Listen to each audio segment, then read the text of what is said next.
Hi, this is Laleh Hancock. And Sylvia Puentes. And we're both Right Voice for You Facilitators. And we're really excited just to do this short little video to give you an insight of something we actually just received from a class we're in. Yeah, we were talking about projects, working with people, and the roles that we think each of us has to have on these projects, or it could be even your relationship with someone that you adore. And all those places that you go to probably give more of your ideas or think that you can contribute all this to the group, to the project. Well, and also all the places that you think you have to. Like you have to have it all defined. And you have to have it all worked out and all the pretty little whistles on it, you know, and ready to hand deliver it to them to take it and run with it. And oftentimes it also comes from a caring space. Like you really like, hey, I got this idea. I really think it would work. Or hey, what if you did this? What if you did that? And there's something that occurs when we do too much of that with a project or with people. Yeah, one of the things we were talking about is like, where did we even start to ask a question? Probably not many.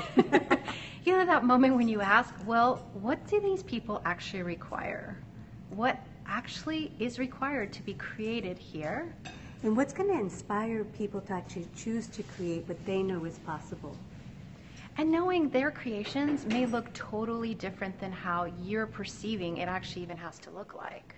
So what if what really is possible in your relationship when you come to communication and anything in that area or project can be greater than what you actually have already decided it is? And all you're willing to also look at it that, you know, we talk about right voice and we think it's about our voice. It's about us speaking. It's about us communicating that information and sharing that with others. Mm-hmm. But one of the things we were actually talking about is how much is it of us maybe asking a question and then pause.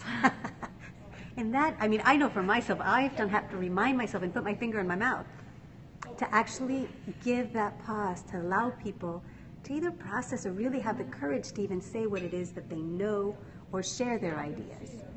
What if it's not about speaking?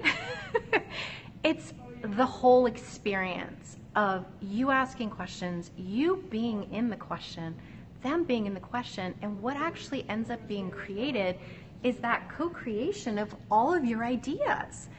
And maybe it won't. Might need to be that you kind of sit with it for a few days and nothing gets created at that moment. And that's the other piece is like, is now the time to even get this out in the world?